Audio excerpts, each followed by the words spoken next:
प्यार तूने क्या किया, ये प्यार तूने क्या किया, एक ही झटके में कैसे बेहतरीन सेंचुरी मार चुका है मेरा दोस्त गिल्ली। गिल्ली के बारे में तुम लोग सब बातें कर रहे थे, ये कहते थे कि गिल्ली सिर्फ होम ग्राउंड का प्रिंस है, बाहर जाके उसका खैर थोड़ी सी बैटिंग कंडीशन ही मिल रही है मेरे दोस्त को इस वक्त। ऐसी कंडीशंस कभी इंग्लैंड में देखी नहीं थी पहले दोनों उसके अंदर, फिर भी यार सेंचुरी मार दिए। कप्तानी भाई ने जो है वो सीरियसली ले लिए, दूसरी सेंचुरी, दूसरी तीसरी दूसरी जो भी हो, सेंचुरी मार दी है पूरी तरह से, इंडिया को पहले दिन डोमिनेट करा दिया है मेरे दोस्त गिल्ली ने, और वो भी बड़ी क्रूशल टाइम के ऊपर जब दो बैक टू बैक आउट हो चुके थे उसने और जद्दू ने आके टीम को संभाल लिया। इसके अलावा हिस्ट्री का सबसे बड़ा कोलैप्स हो गया मेरे दोस्त बांग्लादेशियों ने कर दी। बांग्लादेश और श्रीलंका का मैच हो रहा था, 100 के ऊपर 1 आउट था, 105 के ऊपर 8 आउट हो गए मेरे दोस्त बांग्लादेशियों के। ये किस किस्म का चेस था दोस्त, क्या किया तुम लोगों ने। खैर इन सब चीज़ों के बारे में बात करेंगे। और हाँ, एक न्यू रूल भी आया है ओडीआई के अंदर कि 34 ओवर के बाद जो है एक ही बॉल चलेगी, तो पुरानी बॉल। इसका इफेक्ट पाकिस्तान के ऊपर क्या हो सकता है,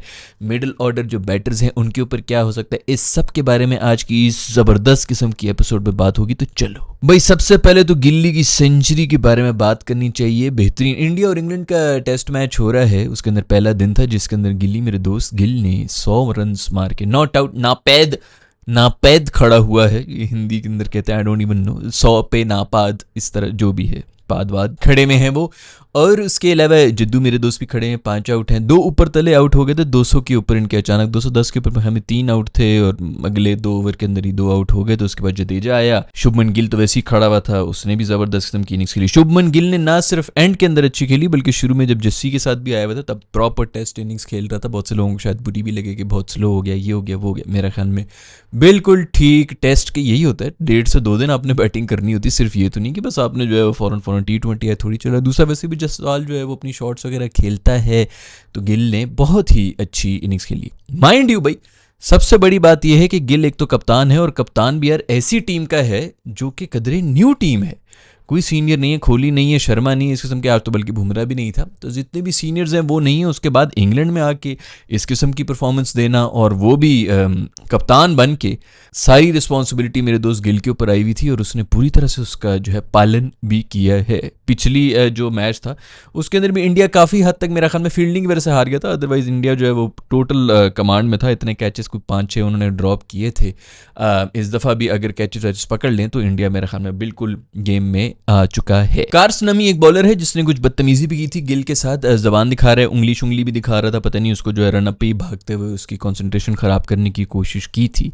और ये ज़बान दिखाना, ये उंगली दिखाना, हंसना खेलना, ये सब चीज़ें मेरे ख्याल में मेरे दोस्त कार्स ने जो है शोएब अख्तर की कोई इंस्टाग्राम पे रील देख ली थी, क्योंकि उसके अंदर वो इस किस्म की हरकतें किया करता था, और अब ये उसी को कॉपी करते हुए वो इस तरह सर्वर पे निशाने कर रहा होता था, यूं हाथ कर रहा होता था, आउट भी पता नहीं क्या कुछ कर रहा होता, रनअप के ऊपर खड़े होकर। तो उस किस्म की हरकत इसने भी करने की कोशिश की है। बोल दो भाई, किससे तुमने सीखा है? रेडी बहुत ही यार, ready are you not ready? International cricket के लिए रेडी नहीं मेरा दोस्त लगता है, टेस्ट मैच के लिए आके जो है बॉल उसने छोड़ दिया, अच्छी बॉल भी थी है, लेकिन फिर बेचारे ने छोड़ी, सीधी गिल्लियां उड़ गई, वहां पर प्रेशर आ गया था, लेकिन मेरे दोस्त गिल ने सब प्रेशर अपने ऊपर लिया और जबरदस्त किस्म की जोड़कर उसने इंडिया को पूरी तरह से सेफ किया हुआ है। पंट मेरा दोस्त जो है 2 सेंचुरियां मार के बैठा हुआ था, फुल कॉन्फिडेंस में था, लेकिन आज इतनी कॉन्फिडेंट इनिंग्स लगी नहीं, अपने यूजुअल सेल्फ में था नहीं। पंटू जिस तरह आता है हर तरह की टांगों के बीच में से, सर के ऊपर से, पता नहीं हर जगह से चौके शौके मार के खेल रहा होता है, आज को थोड़ा ज़्यादा ही वो टिमिड किस्म की थोड़ी सी इनिंग्स खेल रहा था। बट खैर आई डोंट नो, उसका अभी स्टाइल नहीं है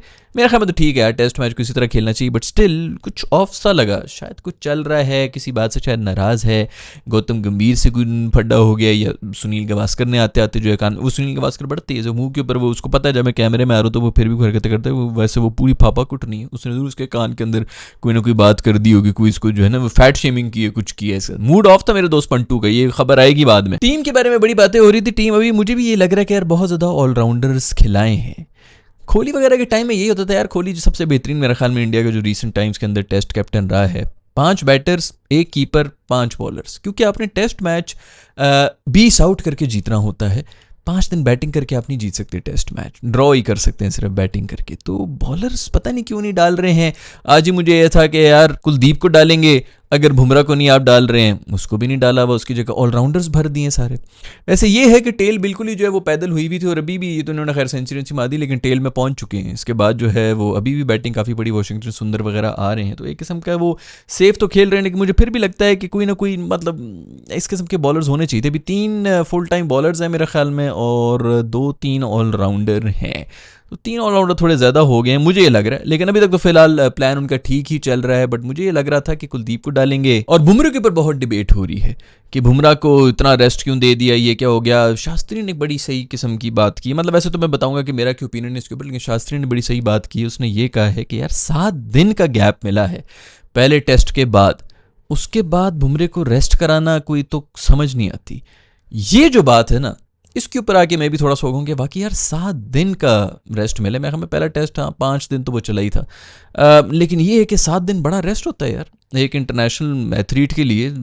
7-8 दिन यही होता है। जब आप कोई टेस्ट मिस भी कराते हैं तो वही होता है कि 3 दिन के बाद दोबारा शुरू हो रहा है, और फिर ये वो, तो उसके बाद अगले में आप आ जाएं। उसके अंदर अगर आपने वर्कलोड मैनेजमेंट करनी भी है तो हमें 1 हफ्ता तो अच्छा खासा रेस्ट होता है बॉडी को रिकवर करने के लिए। ज़्यादा 48 आवर्स भी जो है बहुत ज़्यादा होते हैं, बट स्टिल चलो आप अगर उसके ऊपर वो नहीं करना चाह रहे। लेकिन दूसरी डिबेट ये भी है जिसके ऊपर मैं भी थोड़ा सा टिल्टेड हूँ, वो ये है कि ये जो कंडीशंस हैं, तो पहला मैच था वो भी फट्टा विकेट्स थी, और ये जो अभी वाली है ये भी इंग्लैंड में अगर कहीं पे थोड़ी बहुत कोई बैटिंग फ्रेंडली सर्फेस है तो वो ये, हालांकि थोड़ी बहुत शुरू में मूवमेंट वगैरह हो रही थी, थोड़ी ग्रीनर भी थी ये वाली पिच जो है नहीं, लेकिन फिर भी अगर आप वैसे प्लान करें तो आगे जो लॉर्ड्स वगैरह में उधर जो टेस्ट मैचेस होने हैं उसके अंदर तो अगर बुमराह मतलब एक सेशन में भी उनके 2-4 जो कि वो लेके भी जाता है, 4 ओवर के अंदर वो 2-2 3-3 आराम से निकाल के चला जाता है विकेट्स, तो एक सेशन में भी अगर वो उनको पड़ गया तो पूरा का पूरा जो टेस्ट मैच है वो बदल जाएगा। सो अगर आपने बुमराह को कहीं यूज़ करना ही है और कहीं रेस्ट देना है तो मोस्ट प्रॉब्ली इस टेस्ट में ही रेस्ट बनता था।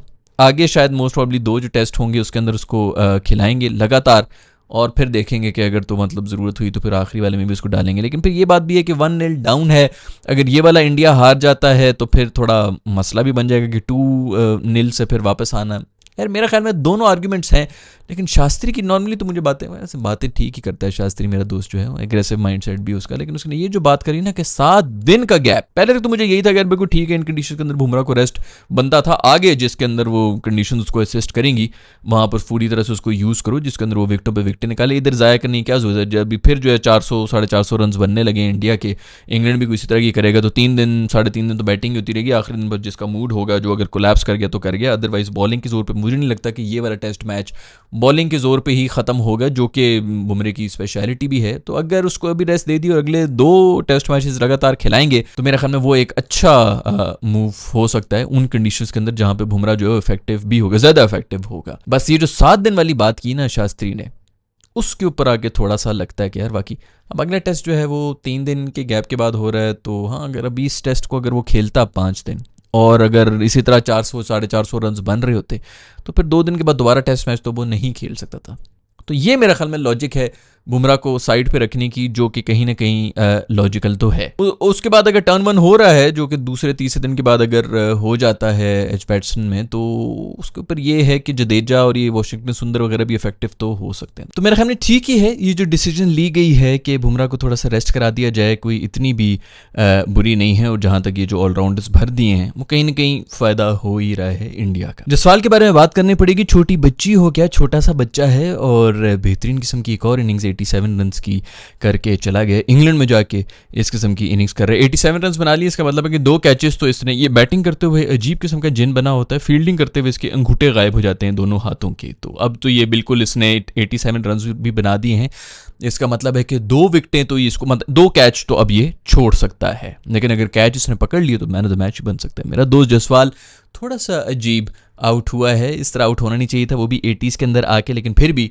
बेहतरीन इनिंग्स एक दफ़ा फिर से। छोटा बच्चा लेकिन धमाल बैटिंग करता है भाई। अर्शदीप मासूम के बारे में थोड़ा सा दुख हो रहा है कि उसको शायद टीम में होना चाहिए था, पता नहीं उसको कुलदीप और अर्शदीप मेरा ख्याल में होने चाहिए थे। और ये भी मेरे ख्याल में गिल्ली का कोई बयान शायद आया था जिसके अंदर वो यही कह रहा था कि हम जो है वो 20 विकेटें लेने वाले प्लेयर्स चाहते हैं और फिर सारे ऑलराउंडर्स भर दिए हैं, स्पेशलिस्ट बॉलर्स तो रखे नहीं। बट खैर विकेटें लेके जा सकते हैं, और इंग्लैंड भी कभी भी किसी भी सेशन के अंदर ऐसा बुरा कोलैप्स खा सकता है, मैं इनको बड़ी अच्छी तरह से जानता हूं। तो हो सकता है कि इसका भी कोई रिजल्ट आ जाए इस वाली। और वैसे भी अभी अगर 400 रन बना देता है इंडिया तो फिर इंग्लैंड तो फिर इंग्लैंड को अच्छी बैटिंग करनी पड़ेगी, कुछ डिसेंट मतलब कोई टारगेट शारगेट या फिर गेम ऑन करने के लिए। अगर 100 की भी रीड लेता है इंडिया तो इंग्लैंड बैकफुट पे ही रहेगा। वैसे बहुत से आज जो डिसीजंस थी वो अंपायर्स कॉल के ऊपर बचे भी हैं। इंडियंस मेरा ख्याल में थोड़ा सा मतलब नाइंसाफ़ी हुई है इंग्लैंड के साथ। हर डिसीजन जो है वो अंपायर्स कॉल के ऊपर बचे हैं। बांग्लादेशी अंपायर थे, वैसे तो इंडियंस को कोई इतनी ख़ास याराना है नहीं बांग्लादेशियों के साथ, लेकिन स्टिल उसने जो है पूरी अपनी यारी दोस्ती रखी हुई थी।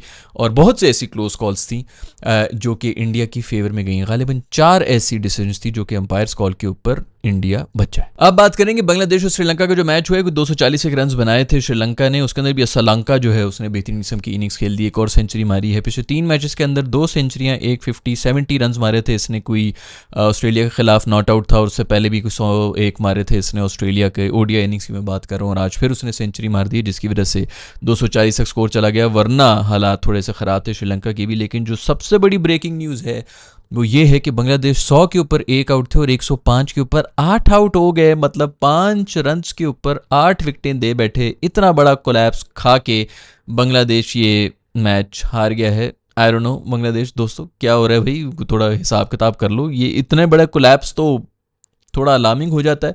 न जाने क्यों फिक्सिंग मिक्सिंग के भी तो एलिगेशंस लग सकते हैं इस किस्म का। अगर कोलैप्स हो जाएगा 5 रन के ऊपर 6-7 विकेटें गिर जाना काफ़ी अलार्मिंग होता है। सबसे बड़ी बात जो इस ओडीआई के अंदर हुई वो ये हुई कि 34 ओवर के बाद जो 2 बॉलें होती हैं, जिनसे ये जो नया खूबसूरत रूल आया था कि जी 2 बॉलों के साथ खेलना है, जो मतलब दोनों बॉलें पुरानी नहीं होती, 25-25 ओवर पुरानी ही बॉलें होती हैं। 50 ओवर तक अपनी तरफ से बड़ा इंटरेस्टिंग बनाने की उन्होंने कोशिश की थी। बस बॉलर जो है पिटते ही रहते हैं, जैसे T20I के अंदर पिटते रहते हैं, उसके अंदर 50 ओवर्स आप उनकी कुट देखते रहें कि जी बस तुम मारते जाओ तो जी जलील होते जाओ।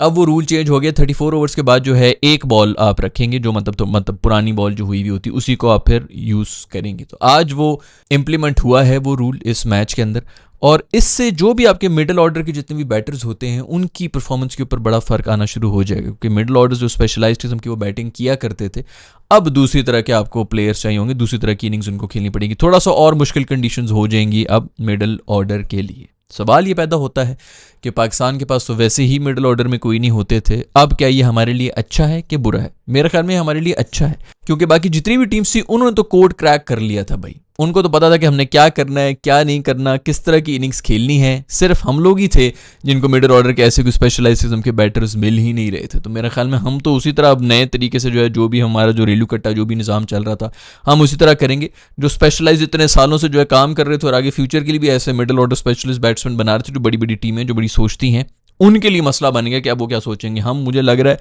कि हमें फ़ायदा ही होगा क्योंकि हमारे पास कोई सोल्यूशन तो था नहीं। अब वो मसला ही ख़त्म हो गया, अब कोई और मसले आ चुके हैं, तो सबके लिए ही आ गए हैं। क्या पता हमारे पास नेचुरली उसके लिए बैठे हों। वैसे ही हमारे सारे टॉप ऑर्डर के ही होते हैं, लेकिन अब तो टॉप ऑर्डर अब तो और ज़्यादा मुश्किल हो जाएगा, क्योंकि पहले तो फिर भी न्यू बॉल होती थी। मेरे ख्याल में तो ये शायद हमारे लिए और ज़्यादा मुश्किल हो गया। आप इस बारे में क्या कहते हैं? मुझे तो अभी ये बताते हुए ख्याल आया कि भाई हमारे तो लहसन लगने लगे। खैर भाई, ये हैं खबरें क्रिकेट की दुनिया से। डे 1 हो चुका है इंग्लैंड और इंडिया का। आप लोग बताएं क्या हुआ, गिल की इनिंग्स के बारे में बताएं, बुमराह को खेलना चाहिए था कि नहीं खेलना चाहिए था उसके बारे में बताएं। ये जो मिडिल ऑर्डर का मसला नया बन गया 34 ओवर के बाद पुरानी बॉल ही यूज़ करने का, इसके बारे में आपका क्या ख्याल है? पाकिस्तान को फ़ायदा होगा कि नहीं होगा? बाकी पूरी दुनिया जो है उनके मिडिल ऑर्डर को फ़ायदा होगा कि नुकसान होगा? आपका जो भी फीडबैक है नीचे कमेंट्स में लिख के मुझे बता दो। अगर वीडियो पसंद आई तो लाइक के बटन को छू, नहीं पसंद आई तो डिसलाइक के बटन को छू। सी इन द नेक्स्ट वीडियो।